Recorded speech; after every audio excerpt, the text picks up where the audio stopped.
Chapter 27. The next morning, Mom bounds into my room holding a newspaper. "Good morning, my rock star," she greets me. "Guess what?" Rock star? She's tripping. I turn to look at her face. My face says, "What?" "You're famous." "Huh?" She gets me out of bed, straps me into my chair, unplugs the Medi Talker from the charger, and hooks me up. Then she places the morning paper on top of it. There I sat plastered on the front page of the newspaper in color. "Wow," I type.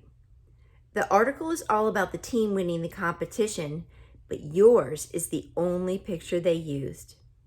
"Interesting. Why me?" Mom smiles quickly. "Because you are unique and wonderful and lots more interesting than ordinary fifth graders, I guess. The whole article seems to be focused on you." "Team kids won't like that," I typed. "I'm sure they'll be happy for you, sweetheart." "No, they won't. Here, listen to this." She reads me the article. Spalding Street Elementary's talented academic team of 5th and 6th graders won the local Whiz Kids quiz competition last night by a score of 86-85. With stunning skill and knowledge, they answered questions far above their grade level to defeat 7 other teams.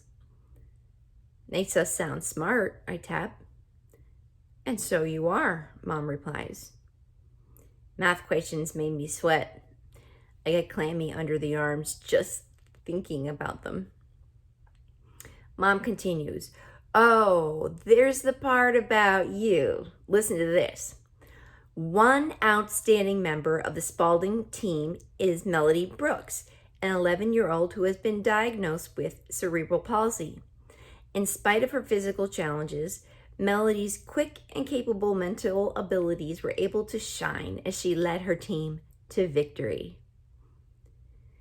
"They will hate me," I type glumly.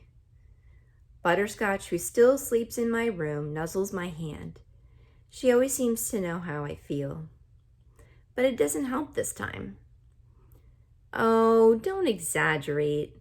I think it's a lovely article, and your friends should be proud." "You don't get it." Mom ignores me and proceeds to get me ready for school. 2 blue t-shirts, one to wear and one to pack just in case. 2 pairs of pants. She never picked out jeans. I decided not to argue. I have a feeling it's not going to be a good day. "What a great photo of you. I'm going to make sure I get extra copies of the paper."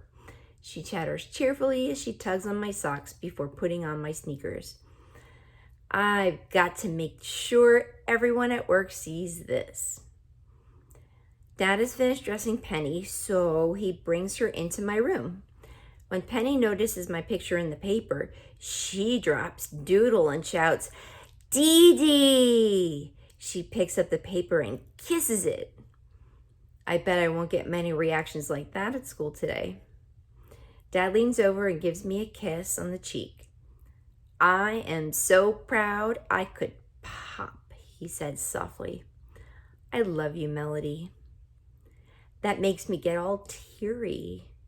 Just once I wish I could hug my little sister or tell my dad I love him too, in real words, not through a machine.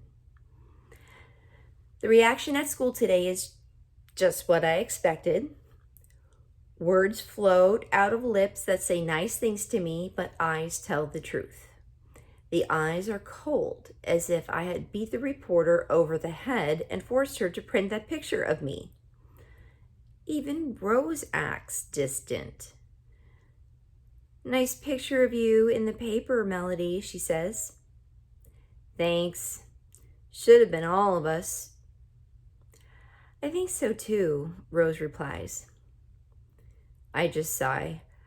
I can't do anything right. I don't want to be all that. I just want to be like everybody else. When we get to Mr. Deming's class, he strides in wearing another brand new suit. There must have been a 2-for-1 sale. And a brand new smile. He looks like he might explode of happiness. He carries a stack of the morning newspapers with him. I didn't sleep at all last night, he admits to us. I'm just so very proud of our team and our school. He pauses while the class cheers for the quiz team. Rose, Molly, and Claire smile happily. Connor and Rodney take bows. A few kids even turn around and look at me with a smile. Do we get free pizza or something? Connor blurts out. Absolutely, Mr. Deming replies. The principal has declared that next Friday is quiz team day, and the entire school is being treated to free pizzas and sodas. More cheers from the class. Connor looks really pleased. Mr. Deming continues, and I want to give a special shout out to Melody, who really helped us secure our victory. Let's give her a special round of applause. He begins the clapping and the class joins in, but it seems more polite than sincere. I guess I'm not as cool as free pizza.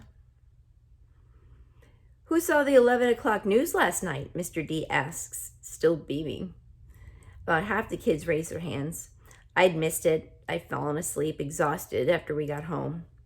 I taped it and TiVoed it and put it up on MySpace, he tells us excitedly. But now we must get back to regular class activities. He sounded disappointed.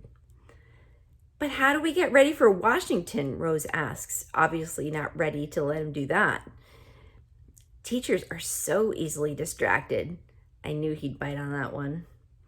When Mr. Deming smiles again and takes a deep breath, he says, well, we have only 2 weeks to get ready, Rose. I've prepared a packet for each of my team champs, he says as he passes out the paperwork.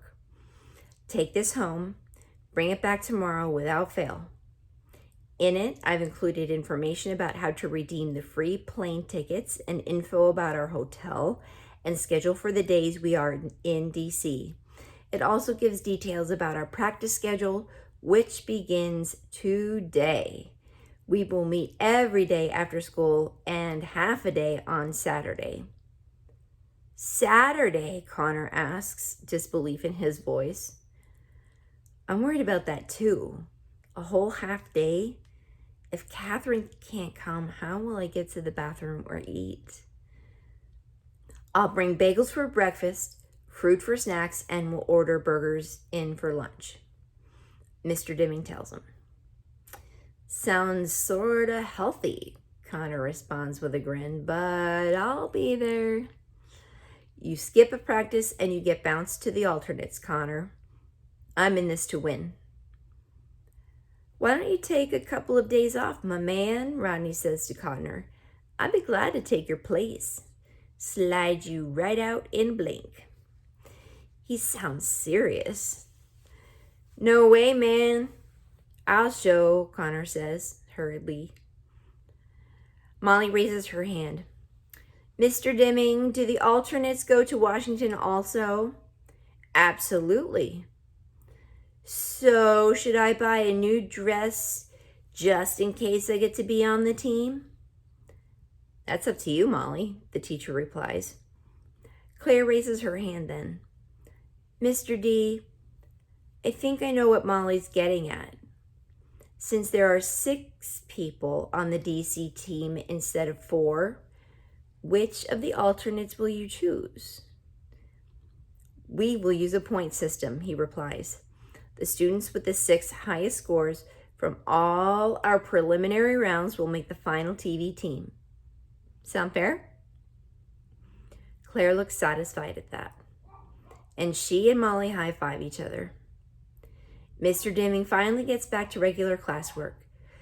the study of Spain and Portugal, and I do my best to do nothing to call attention to myself. No weird noises or kicks or grunts for the rest of class. No answers to questions I know. I just sit in the back of the room with Catherine and hope the morning will pass quickly. I spend the afternoon in room H5 where we watch Tom and Jerry cartoons for 3 hours. Can you believe it? After school, Catherine feeds me a pudding cup and some juice just before it's time to go to Mr. Deming's room for our first practice. She frowns as I finish my last sip of juice. "What's bugging you, Melody?" she asks. "You should be on top of the world, but you're acting like someone just popped you in the nose." "They don't want me on the team," I type. "That's ridiculous. You were the star last night." "That's the problem. Without you, they would not have won. They're scared of me," I try to explain. "They think I look funny." "You never let that bother you before," she counters. It's hard to put my feelings into words that will come out of my Betty talker. I know the other kids are uncomfortable with me on the team. There's no other way to put it. My presence was cute at first. Maybe okay for a local competition, but for the big game on national television, that's different. I'll make them stand out, and not in a good way. I start typing again. I make them look. I hesitate, then type in weird. "You're the smartest person on the team," Catherine explains. I drool. So pack a box of tissues. I make funny noises. I kind of fart sometimes.